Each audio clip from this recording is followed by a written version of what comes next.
Hi there. Today is my day 5 of my dry fast. No food, no water. It's almost noontime. I got up early and I've been busy. As I said, I tried to keep myself busy, doing something all day long instead of sitting on a couch and watching TV or doing nothing. The best way to keep yourself, um, away from the thoughts about food and water is to do something. So what I'm doing, I'm thinking that I'm probably gonna be fasting. I feel pretty good today. The third day was rough, but today I feel great. I think I'll go through. I have to work at night, and I think I'll go through this day pretty easy. And I'm actually aiming now for 7 day of dry fast. I just talked to my friend yesterday. She said that a couple years ago she actually went for 11 days, no food, no water on dry fast. And she shared her experience of the 8th, 9th, and 10th and 11th days. That was intense because I did 7 days in the past. Oh, by the way, what I'm doing, I'm cutting apples right now. This thin. I'm gonna put them in a dehydrator and I'm gonna make nice crispy apple chips. So when I break my fast on juices, as I usually do, I'm gonna have something to munch. Healthy, organic, crispy.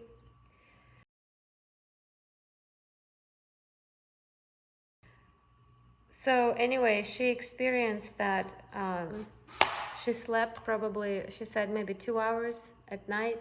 The last night she slept 30 minutes and she couldn't sleep. Her body was like burning. She felt energy, but she didn't know how to use it. She lived at that time in a cold environment and it was winter time.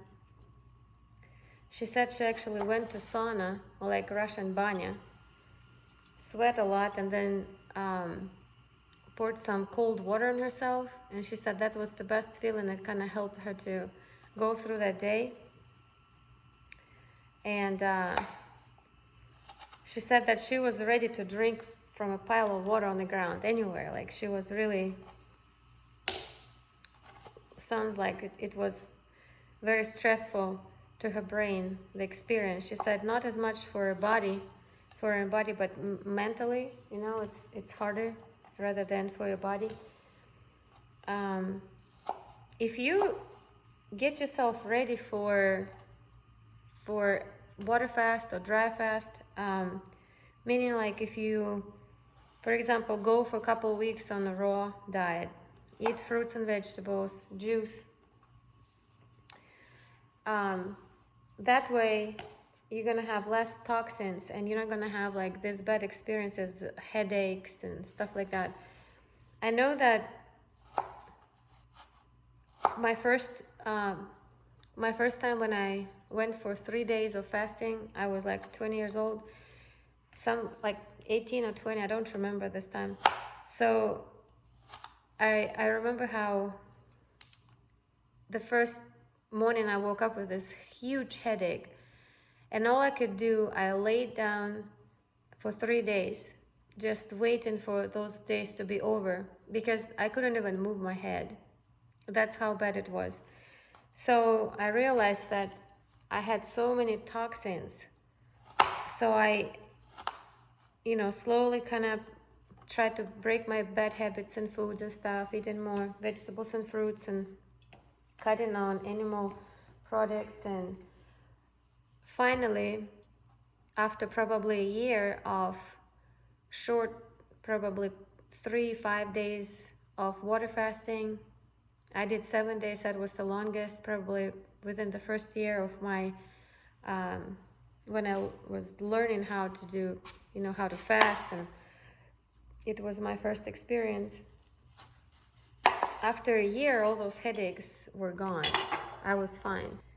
Yes, the longer you go without health, like health diets and sports and cleansing and just living your life on a set diet, the harder it's gonna be for you to fast when you're gonna be doing your first even 1 day or 3 day water fast.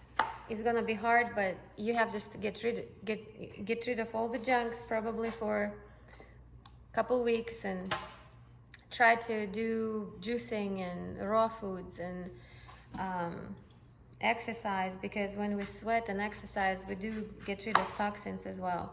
Even like walking every day. I do 5 kilometers every day walking at night. Sometimes I go like at noontime when it's super hot and I sweat a lot, but I love it. It's gonna, I feel great. I'm gonna just slice this apples for my raw apple chips that I'm gonna put it in my nice dehydrator, and then I'm gonna go for 5 kilometers of walk in this hotness. Well, today is actually probably 28 degrees. It's awesome. I love Florida. There's no winter, no cold. It's always sunny. It's beautiful. So what else I would like to say is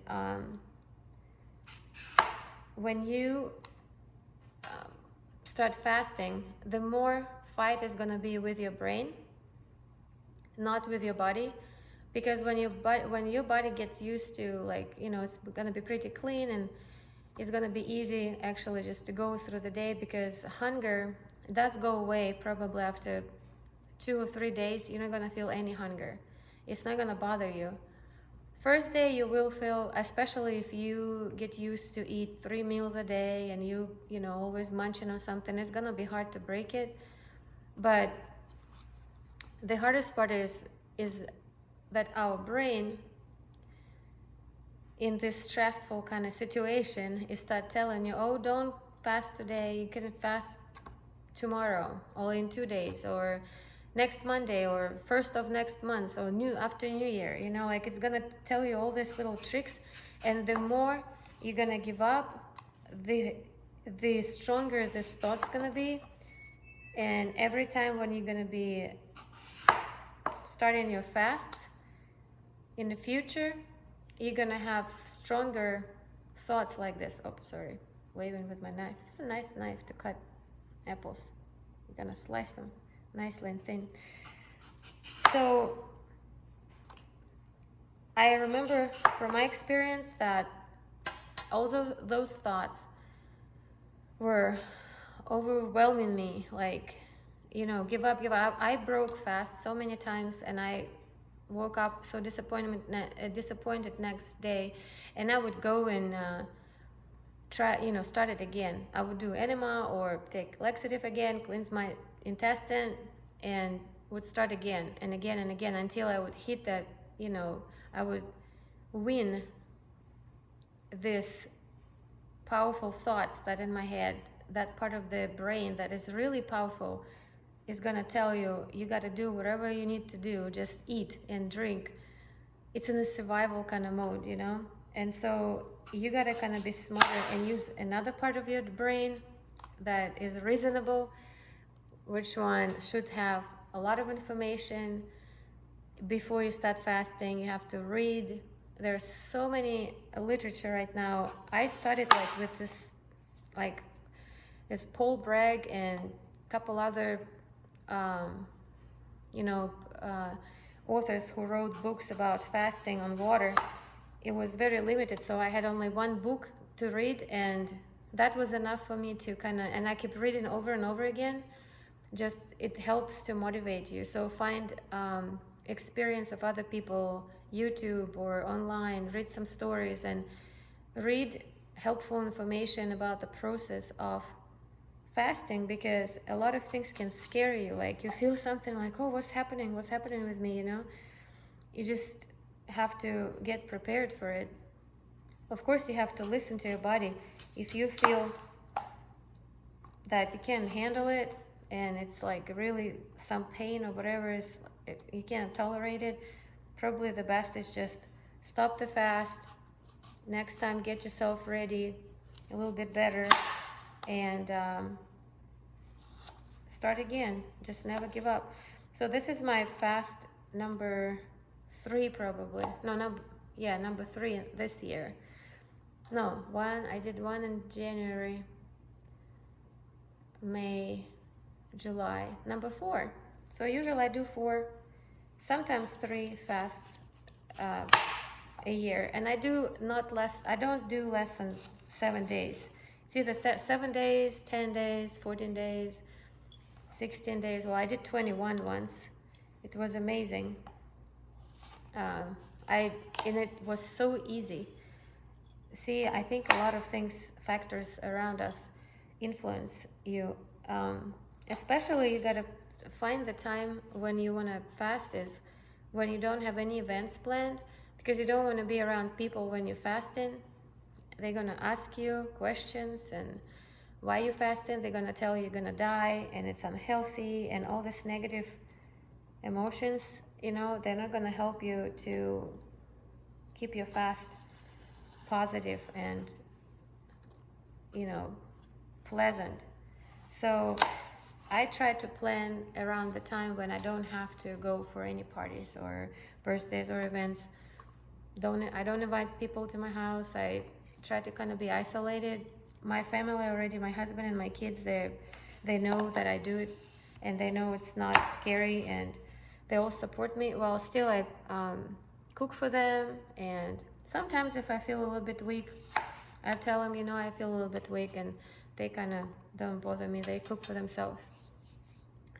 So that's what I wanted to tell you today, to share that my day 5 of my dry fast goes pretty good.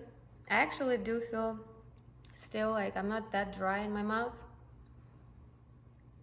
My lips are not dry, so I'm feeling like I didn't hit that bottom yet where I would be willing to drink from the pile of water somewhere. So I think that I guess the more weight you have in your body, the easier for you is to do any kind of, like, especially dry fast. If you're skinny, or if you're like at your very slim body shape, I think that more than, I don't know, I wouldn't do like maybe 1 day, not more than 1 or 2 or 3 days they suggest to do but those people who have enough storage on their bodies of different kinds of stuff, they can go longer. So, well, thank you for watching. I'll be posting tomorrow, and right now I have this beautiful apples. I'm gonna show you my dehydrator. I just washed it. It's this nice dehydrator, this brand. I've been probably using it, I would say, for about 8-7 years. It comes with this, I don't know, what is it, like plastic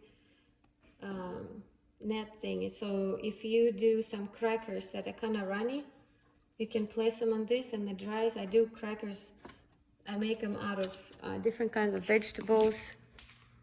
Sometimes I add nuts in them, like zucchini, tomatoes, onions. You can put spices in them, even spinach, whatever you would like.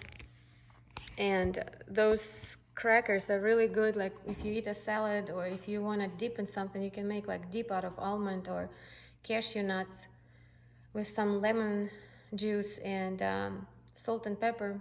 And then those chips, they full of flavor, because all these dehydrated vegetables, they give so much flavor.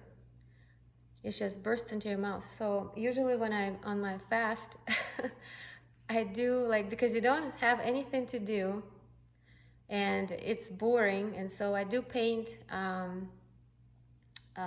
do different kinds of stuff, but I like to prepare for when I'm gonna be breaking my fast, so I would have everything ready for me, so I wouldn't start eating, Lay's chips, or I don't know, going for crazy stuff. I mean, I don't even want to eat that. It used to be like maybe 15 years ago, 10 years ago,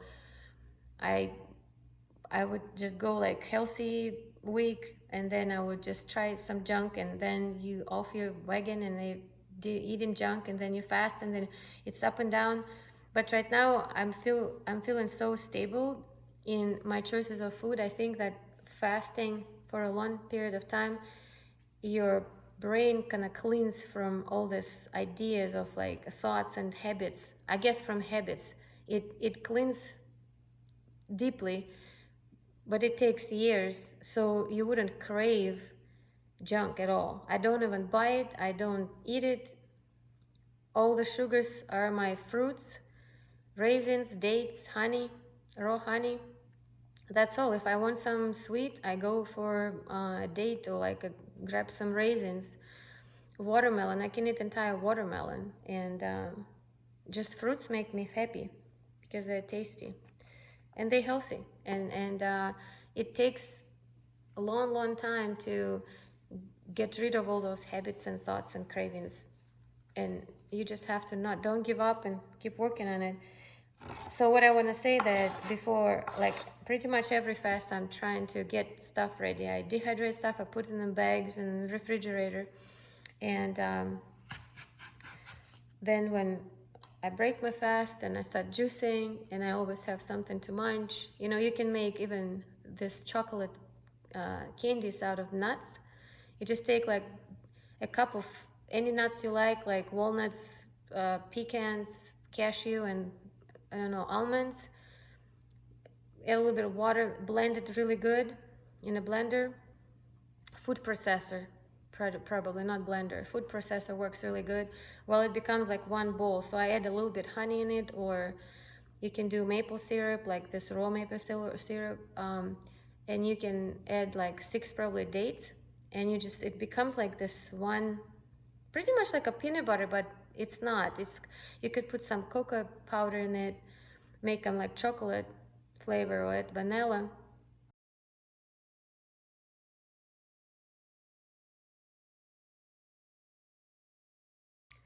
So and then make these bowls out of this.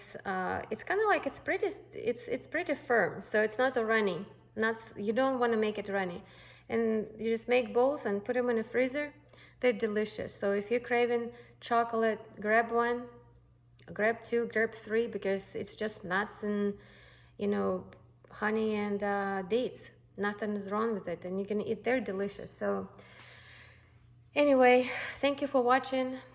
I'll be posting tomorrow about my day 6, and hopefully I'll last till day 7th, and then we'll go from there. Thank you. Bye.